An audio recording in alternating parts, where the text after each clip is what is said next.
asbaha sahsun walau yanwi shawman fatamadmadha wa lam yubaligh fasabaqal ma'ila jawfi thumma nawa sawma tatawu'in soha alal asoh.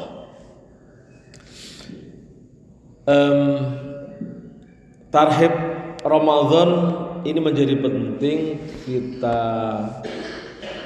sampaikan sekali lagi dalam rangka persiapan kita, sehingga kita siap secara mental dan juga ya ruhan wa jasadan, sehingga ketika puasa itu merasakan betul nikmatnya, asiknya mendapati bulan Ramadan. Karena banyak dari kita yang ketika bulan Ramadan tiba lalu kemudian rasanya tuh biasa saja. Kan itu. Sering kita mendapati bulan Ramadan rasanya biasa. Ya kayak hari biasa, cuman nggak makan siang saja bedanya. Terus malamnya agak begadang dikit. Nah, kan gitu. Banyak begitu. Maka sering ada satu hadis yang disampaikan oleh Rasulullah, rubba qaimin laisa min qiyamihi illa sahar. Berapa banyak orang yang bisa bangun malam, tapi sebenarnya bangun malamnya itu dia hanya dapat suasana begadangnya. Ada juga yang rubba shaimin laisa min siyamihi ilal ju' wal 'atsh. Berapa banyak orang yang berpuasa tapi puasanya hanya dapat rasa lapar dan rasa dahaga. Itu banyak begitu. Karena tadi belum merasakan indahnya, asiknya, belum bisa merasakan nikmatnya dapat bulan puasa. Nah, maka sebenarnya tarhib yang dilakukan kita sejak jauh-jauh hari, selalu berdoa, Allahumma barik lana fi Rajab wa Sya'ban wa balighna Ramadan. Itu sebenarnya doa yang diharapkan bisa mendorong mental kita secara kejiwaan itu sehat. Lalu karena sehat maka kita bisa menikmati ketika tiba bulan Ramadan. Ada yang ketika Ramadan datang, wah udah Ramadan, puasa lagi deh. Itu ungkapan beban, belum merasakan sebagai kebahagiaan ketika bulan Ramadan datang. Ada sebuah hadis meskipun disinyalir lemah dan dhaif, itu kan man fariha bi hudur Ramadan haramallahu jasadahu ala niran. Barang siapa yang berbahagia dengan hadirnya bulan Ramadan, maka kemudian jasadnya, Allah mengharamkan jasadnya terpanggang di atas api neraka. Nah, ini hadis yang disinyalir dhaif, tapi sebenarnya kalau kita cermati secara dalam, pesannya luar biasa besar. Karena kebahagiaan akan hadirnya bulan Ramadan itu bukan hanya berbahagia dengan membakar petasan, meskipun itu bisa disebut sebagai ekspresi kebahagiaan juga ya. Menjelang bulan Ramadan orang mengekspresikan kebahagiaannya dengan membeli petasan misalkan, yaitu kebahagiaan yang semu. Kebahagiaan yang semu, bukan kebahagiaan sejati. Yang disebut dengan kebahagiaan sejati ketika menyambut datangnya bulan Ramadan adalah mempersiapkan diri ya secara ruhan wa jasadan, mental dan juga fisik, agar dapat mengisi bulan Ramadan dengan penuh keimanan dan keikhlasan. Jadi itu disebut dengan bahagia. Sehingga kemudian ketika Ramadan datang, betul-betul siap menjalankan seluruh ibadah-ibadah yang ada di dalamnya. Tentunya tanpa mengesampingkan ibadah yang wajib. Sering kita mengejar merasa sunatnya, atau karena kita tidak tahu yang sunat dikejar-kejar, yang wajib diabaikan. Sering begitu. Contoh nih, kita sebagai kepala keluarga misalkan, kan punya kewajiban mencari nafkah. Wah, gara-gara datang bulan Ramadan, kita ngejar Qiyamul Lail misalkan ya, kita ngejar baca Quran banyak-banyak misalkan. Tapi kemudian yang wajib terabaikan. Nah ini nggak afdol. Ini namanya tidak memposisikan secara tepat. Ya. Sekali lagi, cara istimbat hukumnya, cara berpikirnya begini. Sesuatu yang wajib jangan sampai dikalahkan oleh yang sunat, atau dengan bahasa lain, yang wajib harus selalu didahulukan, diprioritaskan daripada yang sunat. Kita kerja itu wajib, kan ya? Kerja itu wajib. Wah, karena ngejar hatam Quran, baca Quran sampai biar berkali-kali, akhirnya kerjanya terbengkalai. Sehari bisa 5 juz. Yang kerja biasanya masuk jam 7 jadi masuk jam 10 misalkan begitu, gara-gara ngejar baca Quran misalkan begitu. Nah, itu namanya mengejar-ngejar yang sunat tapi merusak, menghancurkan yang mengabaikan yang wajib. Ini tidak afdol. Ya, ini tidak afdol. Justru dia tersesat. Jadi kita harus bisa memilah mana yang wajib, mana yang sunat. Pertahankan yang wajib, sunat itu untuk menambah. Ya, ini nih. Jadi kalau misalkan kita punya target membaca Al-Quran, jangan sampai membaca Al-Qurannya itu mengganggu yang wajib. Kita punya jam kerja nih.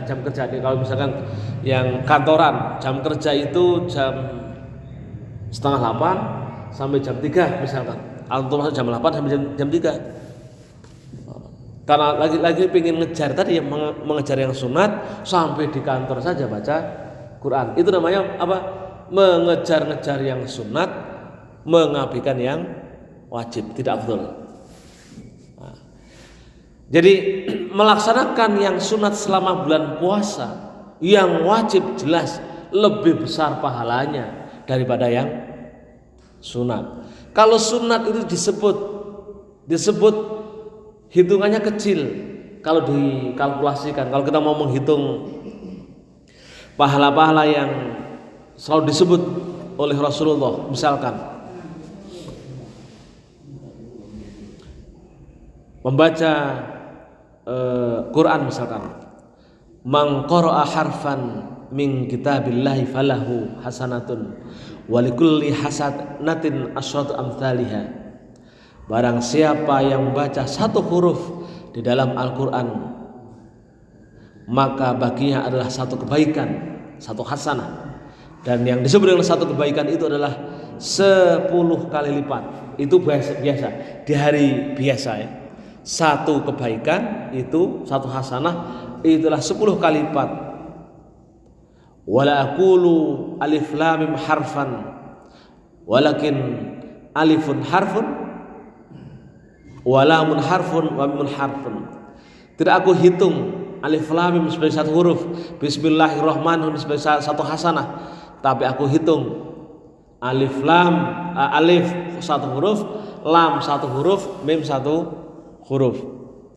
Itu membaca Quran ketika di hari-hari biasa.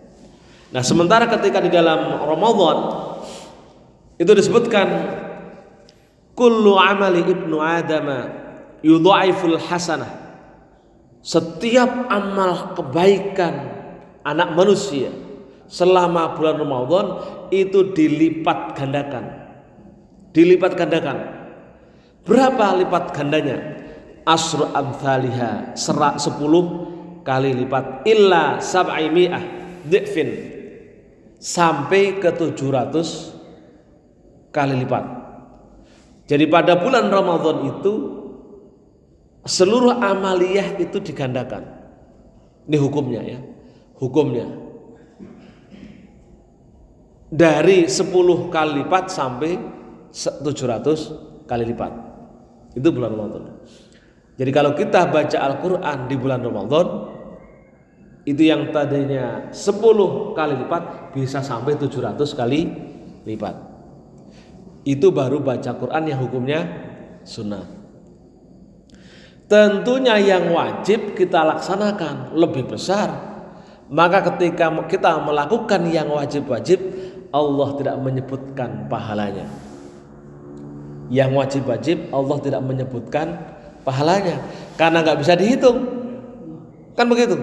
Kalau yang sunat itu bisa dihitung, baca Quran bisa dihitung, kan gitu.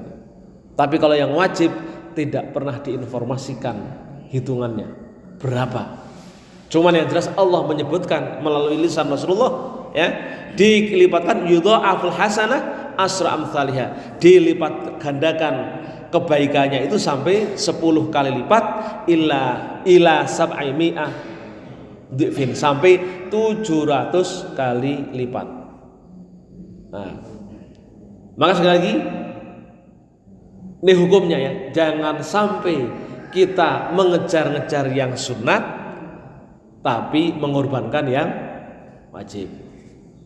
Nah, jadi misalkan begini, kalau kita punya jam kerja, ini upayakan ini, punya jam kerja jam 8 sampai jam 3 selama bulan puasa yang ditentukan misalkan, maka bacalah Quran di sela-sela, nambahin sela-sela yang biasa yang kita kosong, lalu kemudian kita isi dengan ibadah-ibadah tambahan, baca Quran.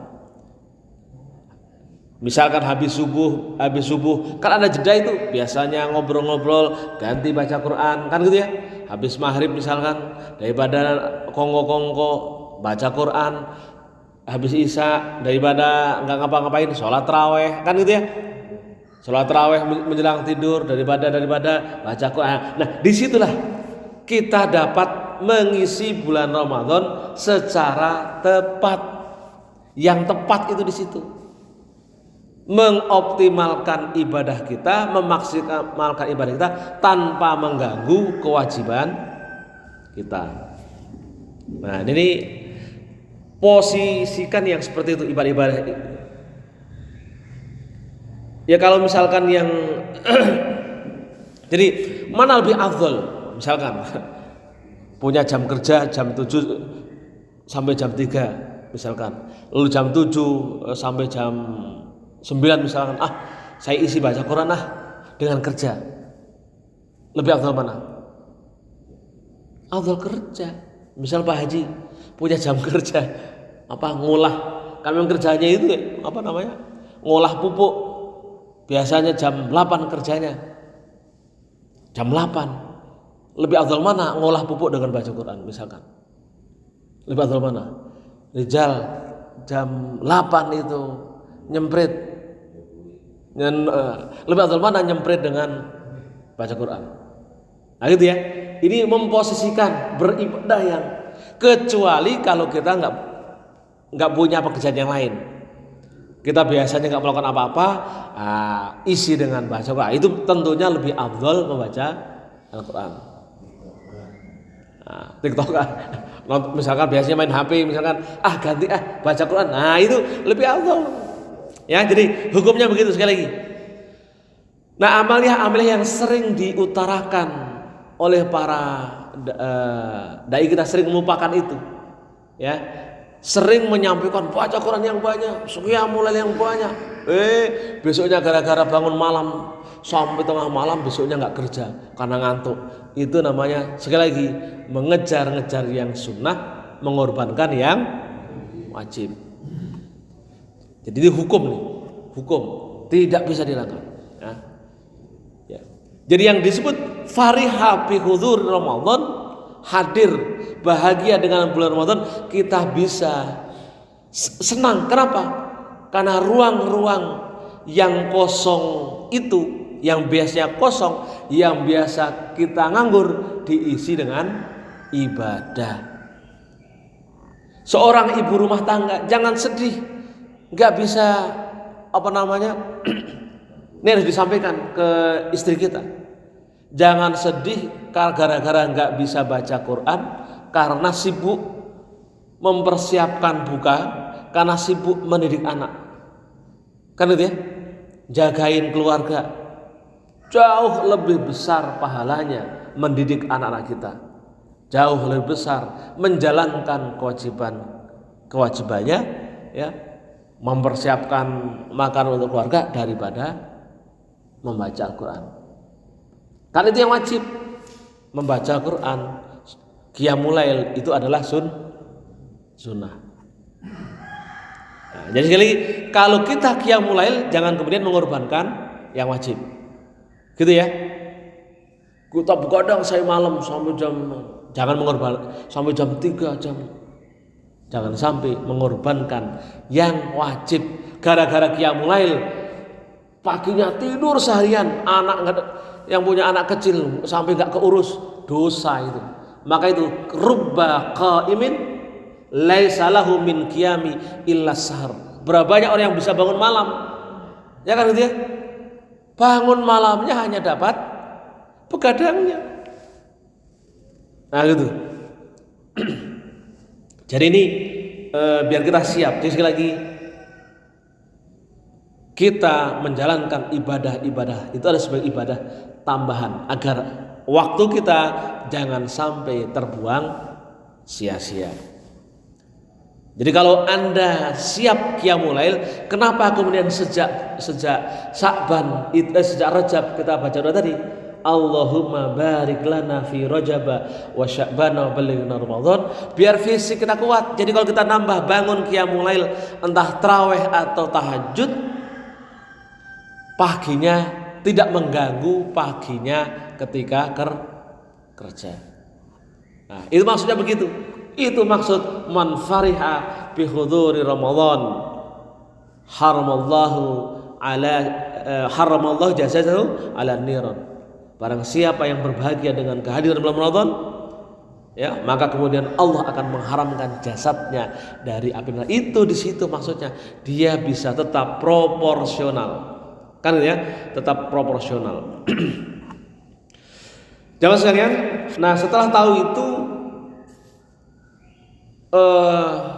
karena banyak hadis yang menginformasikan mencela orang yang berpuasa hanya dapat hausnya saja, hanya dapat laparnya, lalu kita ingat-ingat syarat rukunnya jangan lupa dipenuhi. Kemarin kita bahas tentang niat, lalu kita hati-hati pada hal-hal kecil yang bisa membatalkan puasa dan juga tahu mana yang yang sunnah. Jadi orang kalau misalkan dapat mendengarkan informasi hadis yang bahwasanya selama bulan puasa tidur pun termasuk ibadah, itu juga tidak salah ya. Tapi itu harus juga proporsional. Tidur yang ibadah itu seperti apa? Nah, tidur yang ibadah adalah ketika tidur yang kita lakukan bisa mencegah kita dari perbuatan maksiat. Contoh nih, biasanya kalau ketemu teman itu ngerumpi ngomongin orang misalkan gitu. Daripada begitu, tidur. Karena tidur bisa mencegah orang berbuat maksiat. Itu bisa ibadah. Nah, kan itu. Tapi kalau kemudian di situ ada kewajiban kerja, kok tidurnya tidak menjadi ibadah. Jam kerja kok tidur, alasannya puasa, salah itu. Kan gitu. Jam kerja, jam yang wajib, kok kemudian kita ganti dengan yang mubah. Justru malah kemudian tidurnya tidak ibadah.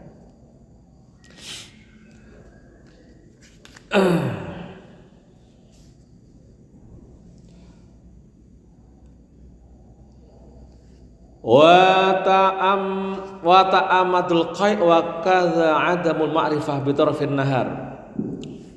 Orang yang melakukan puasa lalu kemudian dia menyengaja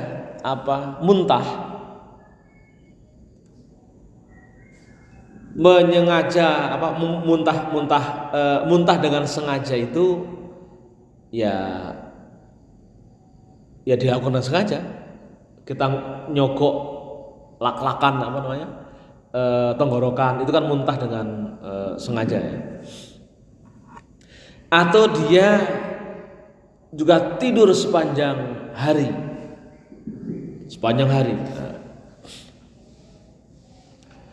Wa min asbabil muftirat, lanjut yang kemarin ya. Al istifragh faman taqayya amadan aftar. Beberapa sebab yang bisa membatalkan puasa adalah muntah dengan sengaja, maka itu bisa batal. Wa in ghalabahul khay' lam yuftir. Tapi kalau muntah yang tidak disengaja itu tidak batal. Misalkan begini, muntah tidak dengan sengaja begini. Tahu-tahu kita mencium bau yang sangat amis misalnya, atau apa baunya, lalu muntah. Itu muntah yang seperti itu tidak membatalkan puasa. Atau orang jogging pagi-pagi, jalan pagi-pagi, karena mungkin sahurnya kebanyakan, jalan, nah itu juga kadang muntah, tahu muntah gitu kan, karena mungkin nggak siap dengan angin pagi. Itu namanya muntah tidak dengan sengaja. Yang disebut dengan muntah dengan sengaja adalah karena sahur kekenyangan, lalu merasa nggak enak, lalu ketika sudah setelah tulu'il fajr itu lalu dimuntahkan. Nah itu dengan cara menyentuh lubang tenggorokan lalu kemudian muntah, itu namanya muntah dengan sengaja. Itu yang batal.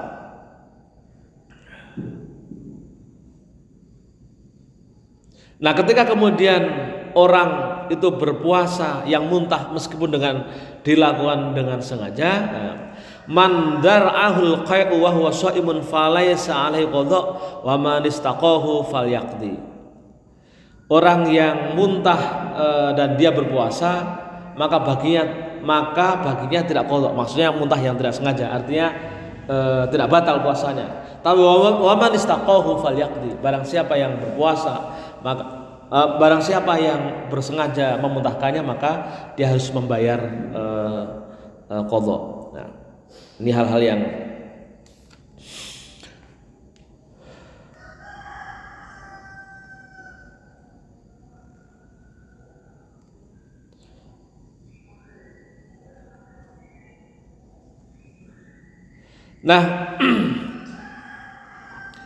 yang sering juga dipertanyakan adalah tentang tidak puasanya wanita hamil dan menyusui. Ini ya seringnya kita memilah pendapat yang paling ringan. Ibu hamil dan menyusui ini kalau kita mau berpendapat atau mengikuti pendapat dari mazhab Syafi'i, ini ada dua mazhab. Orang ketika ada ibu hamil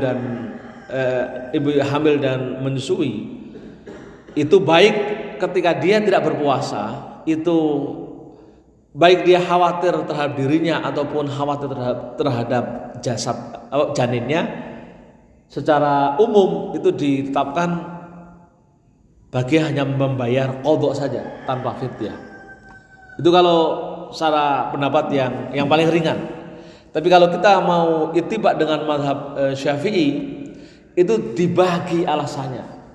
Alasannya itu dibagi. Kalau dia tidak berpuasa karena alasan dirinya, maka baginya hanya qadha. Membayar di hari lain. Tapi kalau dia tidak berpuasa karena khawatir janinnya, khawatir anaknya, maka baginya dua, membayar fidyah dan qadha. Ini sering kalau kita seringnya ngambil yang mau karena alasan bayinya, mau karena alasan dirinya, itu hanya qadha. Ya ini kemudian penting bagi kita sih, kita yang tahu bisa milih itu, ada dasarnya. Oh, karena ada pendapat ulama yang begitu, ya kita ikut yang paling ringan saja. Pokoknya kalau nggak puasa qadha, bukan fidyah ya, bukan fidyah. Nah, jadi ketika tidak berpuasa itu bukan fidyah, tapi qadha ketika dia masih mampu fisiknya. Jadi bukan fidyah tapi qadha. Nah,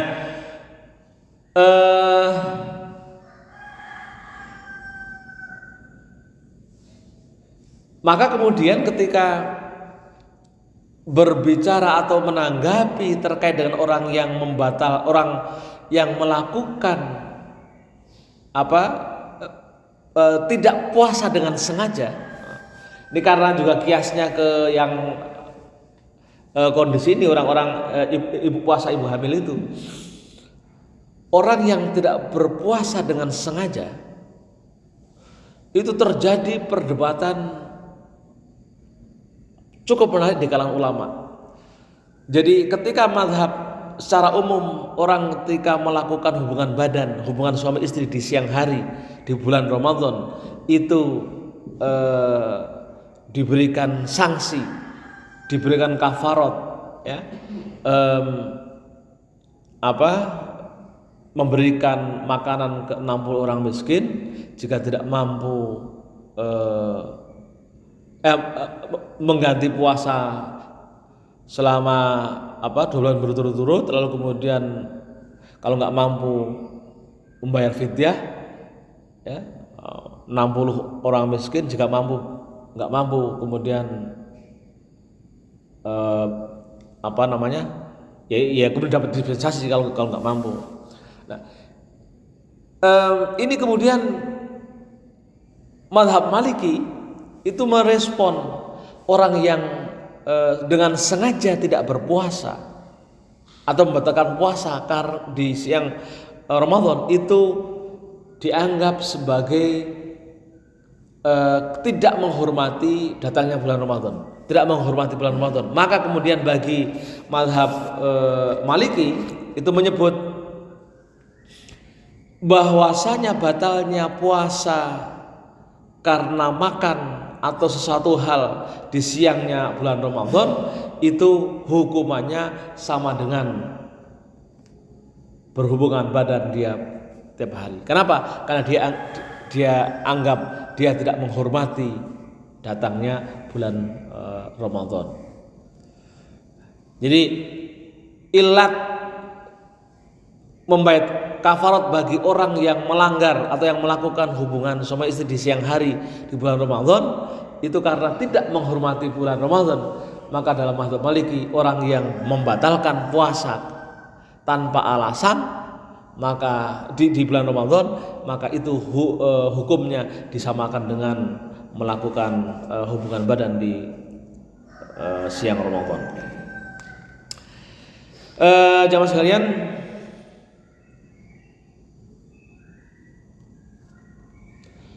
hal-hal yang kemudian juga perlu diperhatikan adalah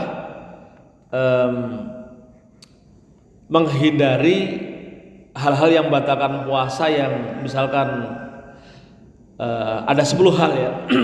Ma wasal amdan ilal jawfi awir ra'si wal huknatu min ahdi sabilain. Ini yang kemudian ditanyakan, misalkan sesuatu yang masuk secara sengaja ke semua lubang, ya, hidung, telinga, mulut, kemaluan, ada sesuatu yang masuk dari luar ke dalam, wal huknah, dan juga suntikan min ahadis sabilain, ini juga wal qai amidan, muntah dengan sengaja, wal watu, dan bersenggama, wal inzal an mubasyaratin. Wal inzal an mubasyaratin itu mengeluarkan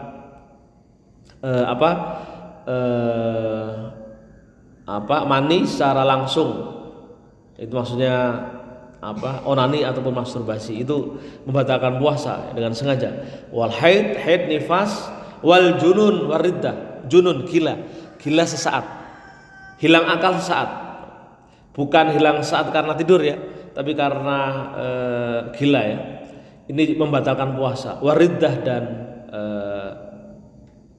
dan murtad, ini membatalkan puasa. 10 hal yang secara umum. Lalu kemudian hal-hal yang sunat itu adalah dari si amaliyah terkait puasa adalah ta'jilul fitr wa ta'khirus sahur wa tarkul hajr minal kalam. Yang disunatkan di dalam puasa 3 hal yang terkait dengan puasa. Takjil fitr itu mempercepat menyegerakan berpuasa ketika sudah masuk bulan buka puasa, bukan menyegerakan puasa sebelum masuk. Beda ya, menyegerakan puasa ketika sudah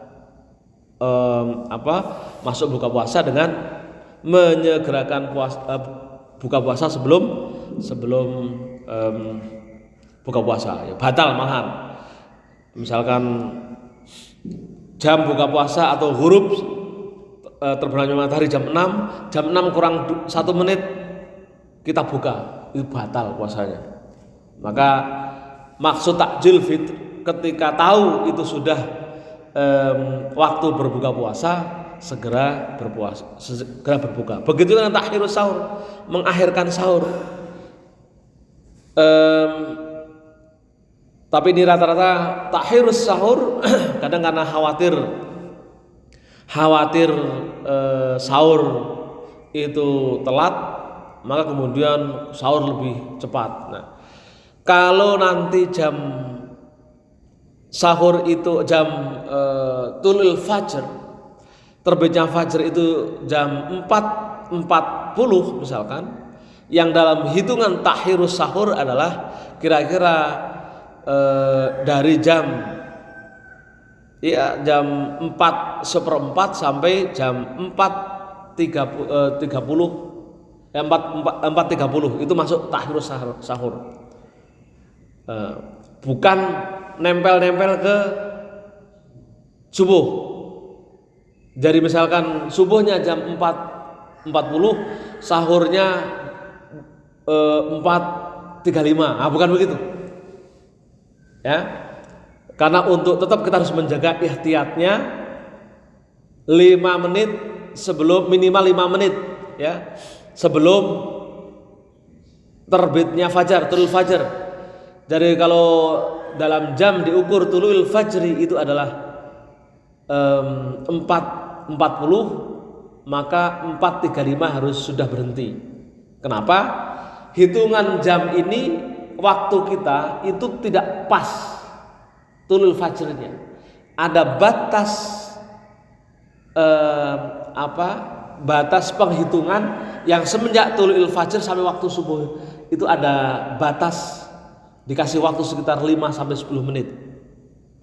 Maka jangan sampai masih minum ketika dengar azan. Masih minum ketika dengar azan. Karena perumusan waktu ini, penentuan waktu yang kita punya ini adalah ada waktu hati-hati ihtiyat semenjak waktu azan dengan tulul fajr. Jadi itu hal-hal yang penting dan substansial untuk yang perlu kita ketahui sebagai persiapan kita menyambut bulan Ramadan yang insyaallah malam Kamis kita baru memulai tarawihnya. Sampai di sini barangkali ada yang mau didiskusikan, kami persilahkan. 30 menit pas, 30 menit ya. Silahkan. Yang dijadikan patokan kita sudah hati-hati tapi jangan masuk lagi, baik itu rokok, kopi maupun makanan. Iya.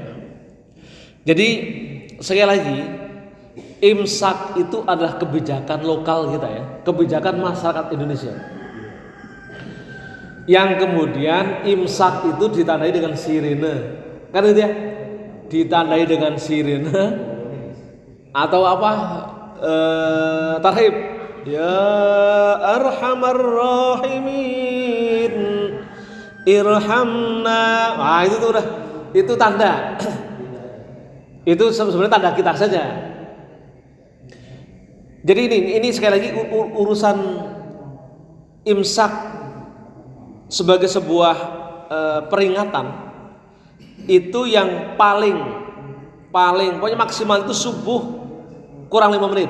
Kalau kita kan ngambil 10 menit kan ya, imsak kita ngambil 10 menit sebelum azan.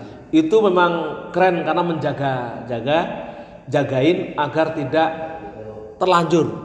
Sekali lagi, rumusan jam kita itu adalah 5 menit, kisarannya 5 sampai 10 menit setelah tulu'ul fajr yang sejati.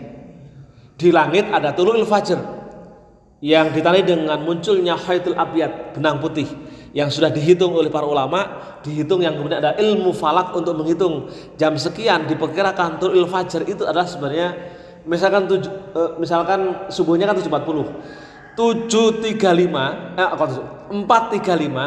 itu dalam realnya itu sudah tulu'ul fajr.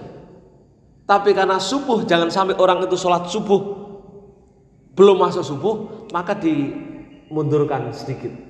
Hampir semua waktu sholat itu begitu. Dalam hitungan hisab, ilmu falak itu jam waktunya itu selalu begitu. Misalkan zuhur itu misalkan matahari di atas kepala itu jatuh jam 12.00. Masuk zuhur itu mesti jam 12.10. Hitungan jam ini mesti ditentukan 12.10. Nah, puasa juga begitu. Maka jangan jadikan azan subuh sebagai batas tidak bolehnya makan. Batas tidak bolehnya makan adalah kalau kita mau basisnya ilmu, ya 5 menit sebelum subuh, sebelum azan. Apalagi kalau azan suka telat, nah itu kan. Apalagi azan suka telat. Ya maka kemudian kebijakan ulama-ulama di Indonesia, karena ada imsak itu hanya ada di Indonesia. Misalkan kalau di Jawa pakai sirine, atau kalau di kita sebagian Jakarta setiap kali masuk 10 menit sebelum subuh selalu diingatkan imsak.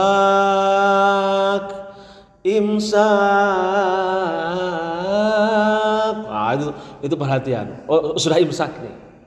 Perhatian, berhenti, jangan makan. Tapi ada yang sering belum subuh karena ngikuti ceramah itu yang imsak itu setelah subuh, ngikuti ceramah itu. Padahal suara itu ada disampaikan bagian dari tradisi kebijakan masyarakat Indonesia agar kita dapat puasanya benar gitu. Jadi hati-hati, ikuti 5 menit, kalau paling mepet-mepetnya 5 menit sebelum subuh. Itu kalau pasti itu. Tapi kalau udah subuh masih azan masih minum-minum itu ya wallahu a'lam bishawab. Tapi secara lahiriah itu sebenarnya enggak puasa. Ya. Udah azan masih minum. Itu sebenarnya enggak berpuasa. Jadi sekali lagi tentukan itu. Pegang 5 menit sebelum azan. Itu paling telat itu. 5 menit sebelum azan. Kalau masjid masih bilang imsak masih boleh. Tapi kalau sudah azan atau 5 menit sebelum azan sudah tidak boleh. Ya. Gitu. Itu yang dipegang. Ada lagi? Mau Juki? Oh, ya udah kebayang sempritanannya. Ya. Orang imsak pasti ngerokok itu. Harus bebersih kan ya. Bebersih? Iya, harus bersih itu jangan ngerokok. Oh, itu. Kalau ya, yang penting sebenarnya kalau ngerokok lalu kemudian ketika imsak buang. Imsak buang misalkan. Walaupun sampai pagi bau rokok enggak masalah. Tapi makruh. Maka kemudian disunatkan ya sikat gigi kan. Jadi sebelum atau masuk subuh ya, sebelum panas itu dominan mewarnai udara, usahakan sikat gigi. Sebelum matahari terbit, usahakan sudah sikat gigi. Meskipun kita sikat gigi setelah subuh, boleh. Ya, sebelum terbit matahari. Bebersih. Ya rokok ya macam-macam itu dapat afdhalnya. Tapi kalau setelah terbit matahari sampai siang, nah itu makruh, sikat giginya makruh. Gitu ya. Itu tuh masalah membersihkan mulut. Selama matahari belum terbit silahkan. Asal jangan diminum. Sikat gigi sambil diminum. Wah, itu namanya. Nah, setelah sikat gigi pastikan kita lepehkan sisa-sisa air di mulut, pastikan habis, baru kemudian boleh menelan ludahnya. Jangan sikat gigi memastikan sisa airnya bersih ditelen. Nah, itu mengancam batalnya wudu. Batalnya apa? Puasa. Gitu ya. Ada lagi yang lain? Habis? Oke, cukup. Marilah kita akhiri